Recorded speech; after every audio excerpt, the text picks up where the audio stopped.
Hồi này nhẹ sạch chia vào của cha xóa cho sạch hang Tùng khăn tiếp tiền hay ai tiếp buộc là cái tiết đó cái lỗ hang là lấy tranh vì hang mau bên nhỉ không phải chọc tam bên lán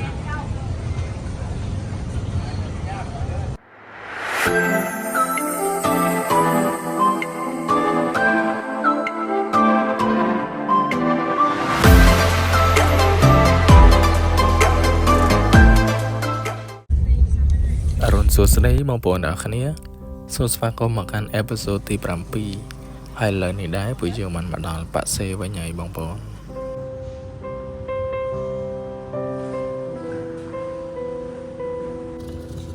សួស្តីអ្នកនរគ្នាឥឡូវនេះខ្ញុំមកទឹកធ្លាក់តានវាងម្ដងទៀតហើយតែថ្ងៃមុនលើភ្លៀងពេកបងប្អូនអ្នកគ្នាកាលពីអេពីសូតទី1ខ្ញុំបានសន្យាថាបន្ទាប់ពីមកពីលួងប្របាំងវិញពួកយើងនឹងចូលមកប៉ាសេនិងប៉ាសងដើម្បីថតទឹកធ្លាក់នឹងកន្លែងផ្សេងទៀតហើយឥឡូវនេះដែរពួកយើងបានមកដល់តាតញៀងម្ដងទៀតហើយ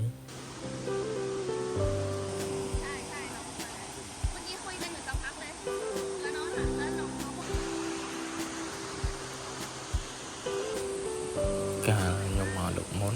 មកចំពេលភ្លៀងបងប្អូនអ្នកនេះអញ្ចឹងហើយយើងអាចបានចុះមកខាងក្រោមទេយើងថតបានតែខាងលើហើយយើងចេញទៅវិញ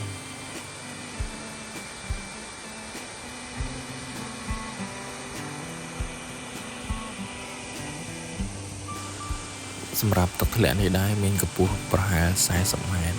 ហើយភ្ញៀវទេសចរក៏អាចចុះទៅថតរូបនិងចុះទៅងូតទឹកបានផងដែរ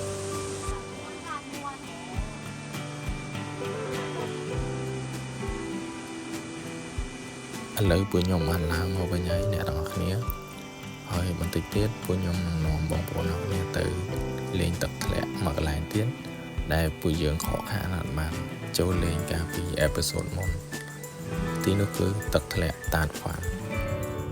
ឥឡូវយើងបានមកដល់ច្រកចូលទឹកធ្លាក់តាតហ្វានហើយបងប្អូន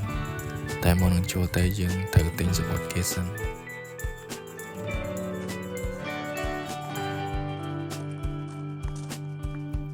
ឥឡូវនេះយើងបានចូលមកក្នុងតាតហ្វានរីសតហើយអ្នកនរគ្នា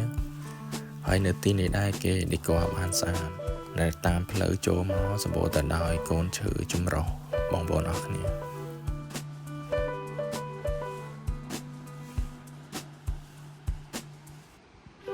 បងប្អូនអរគ្នាសម្រាប់ទឹកធ្លាក់តាតហ្វាននេះដែរ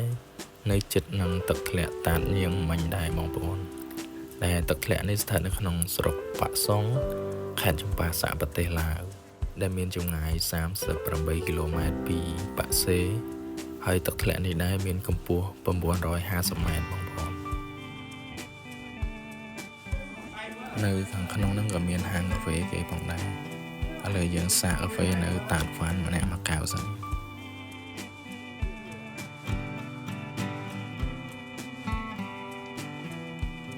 យើងផឹកកាហ្វេមើលទឹកធ្លាក់មើលធម្មជាតិអីចឹងណាបងប្អូនអរគ្នាអែមមែនតើ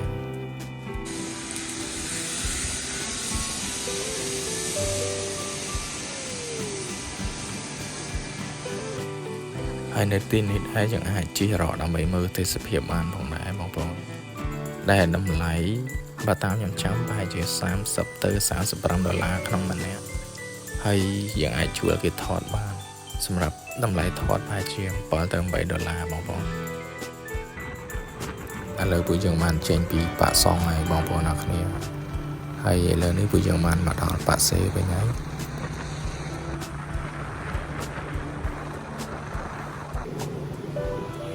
ឥឡូវនេះដែរពួកយើងកំពុងតែធ្វើដំណើរនៅលើស្ពានហើយបន្តិចទៀតពួកយើងនឹងនាំអ្នកទាំងអស់គ្នាទៅវត្តមួយកន្លែងដែលនៅលើភ្នំដែលវត្តនោះមានឈ្មោះថាវត្តភូសាឡៅ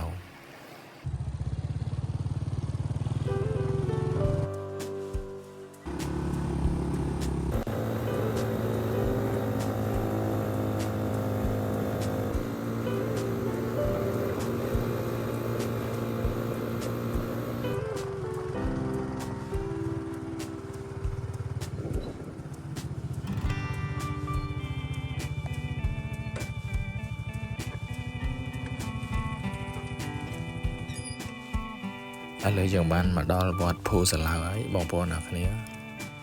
ពេលដែលយើងឡើងមកដល់ខាងលើយើងឃើញមានព្រះពុទ្ធបដិមាមួយអង្គដ៏ធំដែលគេកសាងឡើងបែរមុខទៅកាន់មាត់ទន្លេមេគង្គបងប្អូន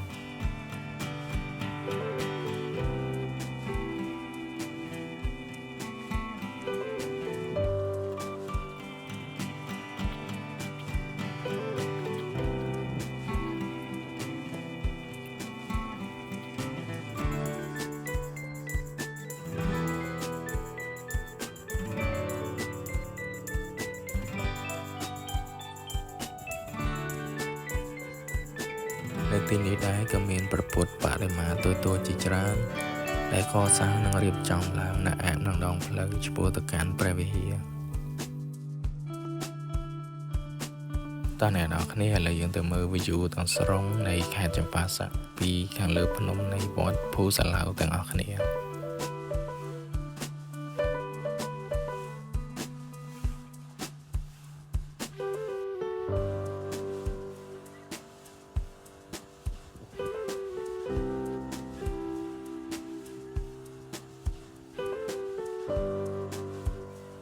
បន្ទាប់ពីមើលទិដ្ឋភាពទាំងស្រុងពីខាងលើភ្នំនេះហើយ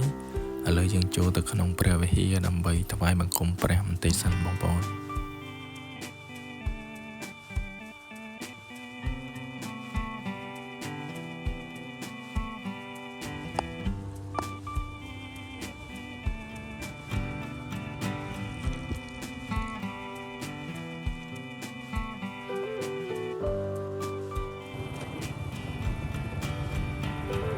បងប្អូនអ្នកគ្នាឥឡូវនេះពួកយើងបានចេញពីវត្តភូសាឡាវវិញហើយពួកយើងកំពុងតែធ្វើដំណើរចូលមកប៉ាក់សេវិញ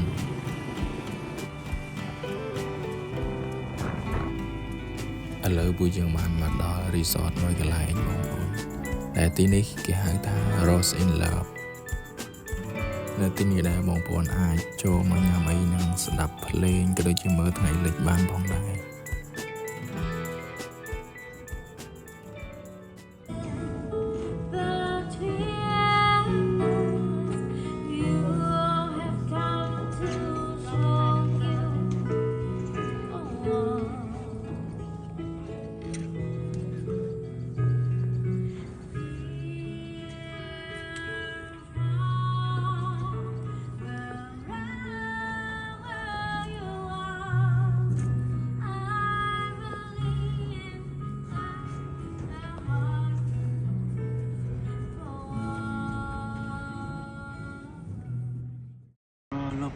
ទឹកនេះ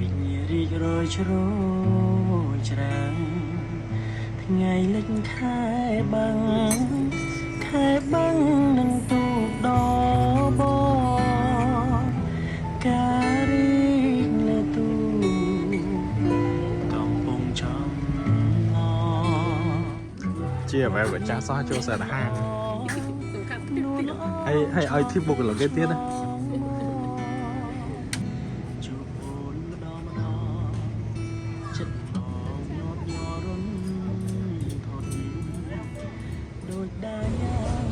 គីឡូហាងឥឡូវចេញពីហាងមកវិញនេះខ្ញុំបញ្ចុះតាមមេនឡាន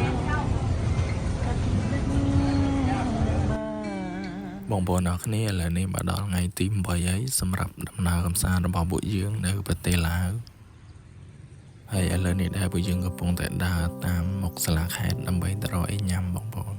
ព្រឹកនេះដែរពួកយើងមកសាកគុយទាវឡាវដែលគេល្បីថាឆ្ងាញ់នៅប៉ាត់សេបន្ទាប់ពីញ៉ាំអីហើយឥឡូវយើងក៏ធ្វើដំណើរមកច្រកព្រំដែនកម្ពុជាឡាវវិញបងប្អូនហើយ vlog ដំណើរកម្សាន្តនៅប្រទេសឡាវរបស់ពួកយើងក៏បានមកដល់ទីបញ្ចប់ផងដែរអរគុណបងប្អូនអ្នកគ្នាដែលបានទស្សនា vlog របស់ពួកយើងទាំង7 episode ហើយពួកយើងសង្ឃឹមថានឹងមានដំណើរកម្សាន្តនៅប្រទេសផ្សេងៗនៅឆ្នាំក្រោយទៀតអរគុណបងប្អូនអ្នកគ្នាបាយបាយសន្មតថាចប់ដោយបរិបូរណ៍យើងខ្ញុំសូមថ្លែងអំណរគុណយ៉ាងក្រៃលែងដល់អស់លោកស្រីអ្នកនាងកញ្ញានិងប្រិយមិត្តទាំងអស់ដែលបានចំណាយពេលដ៏មានតម្លៃតាមដានរឿងនេះតាំងពីដើមរហូតដល់ចប់សូមជូនពរសុខភាពល្អប្រាជ្ញាឈ្លាសវៃនិងសេចក្តីសុខសាន្តចូលមានដល់អស់លោកស្រី អ្នកនាងកញ្ញានិងប្រិយមិត្តទាំងអស់គ្រប់ពេលវេលាសូមអរគុណសូមគោរពលា